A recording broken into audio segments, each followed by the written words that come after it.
We will now turn our attention toward an important supervisory skill, which is getting information from other people. Information is sometimes power, and people like to hold on to it. The use of the following techniques will greatly enhance your ability as a supervisor to gain important information needed in your work. We will look at techniques of checking out whether what we think we heard was in fact the message which was communicated. Let's begin by having you listen while I construct some questions. As you listen to the questions, try to determine what all of them have in common. Listen. Do you have a driver's license? Harley, can you drive a truck? David, was the question I just asked you clear? What do these questions have in common? What you should have observed is that all of these questions are answered with either a yes or no. They are examples of the direct questioning technique. Direct questions, direct response. The major characteristic of direct questions is that they always yield a yes or no answer. They stimulate immediate feedback, and they focus on a single issue. The major benefits of the directive technique are that the questions are simple and easily understood. The response is immediate. Direct question, direct response. This technique is very fast. The direct questioning technique does have drawbacks, however. Let's look at when we should and should not use direct questioning.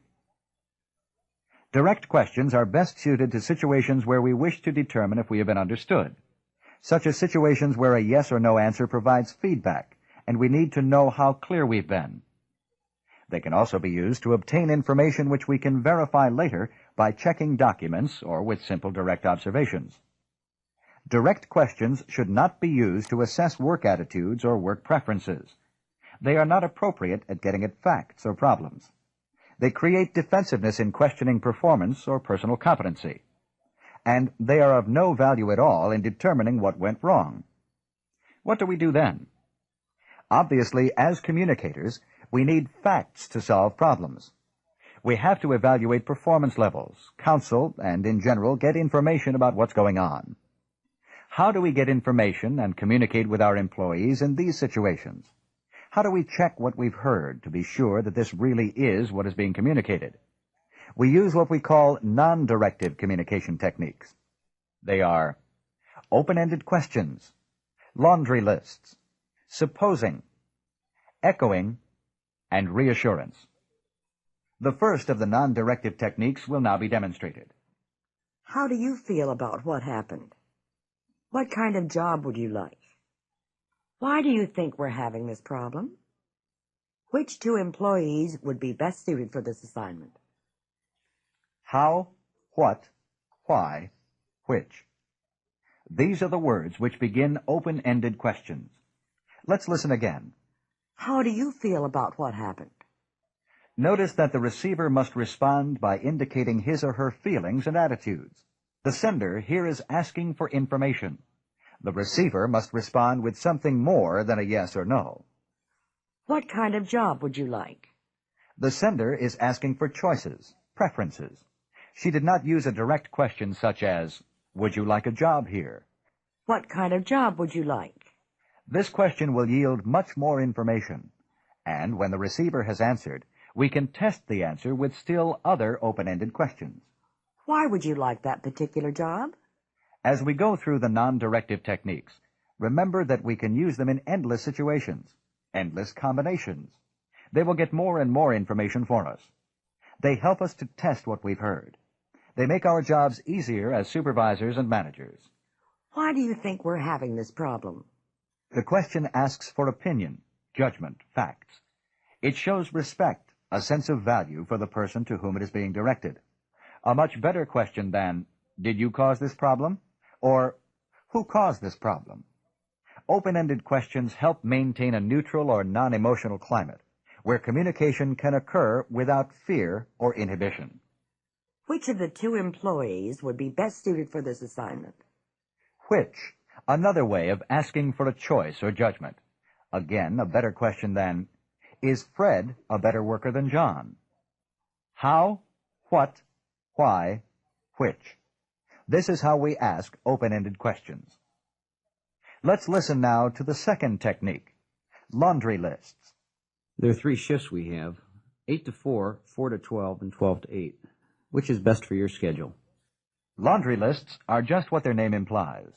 We string out, much like laundry on a line, a series of choices, of possibilities, and ask the receiver to respond. Here are some other examples of laundry lists you might use.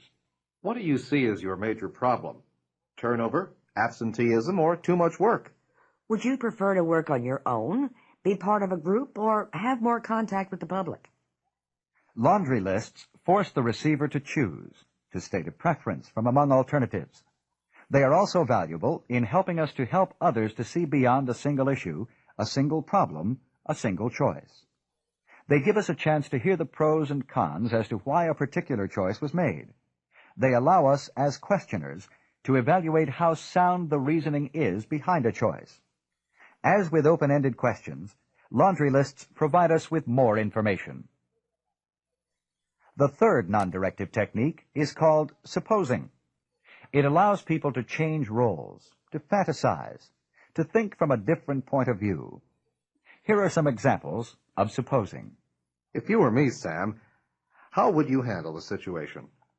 Let's just suppose you could be Eileen for a moment. How would you feel right now? Suppose we had a reduction in staff. How would we get the work done? If we could do it over again, how would we do it? In your many interactions with other employees, your boss, your fellow supervisors, supposing will be a helpful technique. There will be countless occasions when you can do problem-solving, coaching, and counseling by asking, if you were me, or let's just suppose. These questions will present you with new ideas, help you to see from someone else's point of view, and help others to see from yours. The fourth technique is called echoing, and it does exactly what it says. Listen. I'm fed up with this job. I think I'm going to quit. You think you're going to quit? Oh, I don't know. I mean, the situation has me very upset. I guess I just shouldn't quit over it. I just don't know what to do. Many times, all of us say things we don't truly mean. We make statements emotionally, irresponsibly. Often when we hear our own statements, when they are echoed back, our true feelings, our less emotional side returns to us. Echoing is also a good way to let others know that we are active listeners, that we are receiving their messages, that we understand their importance. Here is another important use of the echoing technique. I don't have anything else to say. This whole problem is Carolyn's fault. The whole problem is Caroline's fault? Well, yes. Well, I don't know if the whole problem is, but certainly some of it is. Echoing helps us to test the accuracy of the information we've received. Repeat the message you've been sent. Ask the sender to verify it by sending it again. Other ways of echoing include saying, in other words, what you mean is, or you can echo the message by saying, if I understand you correctly, what you said was. Echoing would be an excellent way for you to test the accuracy both of what has been said and what you think it is you have heard. The fifth technique is reassurance. While this technique is not designed to gain or test information, it is helpful in keeping a difficult dialogue moving forward. Many times, particularly during performance reviews and performance counseling sessions, employees will hesitate. They have a fear of saying too much or perhaps the wrong thing. Reassurance helps the employee to continue his or her communication with you. Listen to how it can be used. I guess I said everything I should. I'm not sure there's anything more to say. Well, I can understand how you feel. We've talked quite a while. But if there's something more wrong, I'd like to hear that, too. Why don't we talk a little more? Well, it's like this. Boy, I'm just so angry. You can't know how I feel. I do know, and I do understand. Now, let's talk about it. You wouldn't understand. I wouldn't expect you to, but you couldn't understand how I feel. Listen, of course I could. I felt like that myself many times. Reassurance is another form of active listening. It assures the sender that we are not only listening, but sharing the feelings behind their messages. It says to the sender, go ahead, talk, tell me. I'll listen. I understand. More importantly, it says, I care, both about your message and your feelings. Who do you talk to when you have a problem? Who do you feel will listen and hopefully understand? Reassurance is one of the subtlest and most important communication techniques that the effective communicator will use again and again. Also, remember to use these words. Okay. All right. I see. Tell me more. These are signals that the sender has nothing to fear, that it is safe to continue. These are the 5 major non-directive communication techniques. Open-ended questions.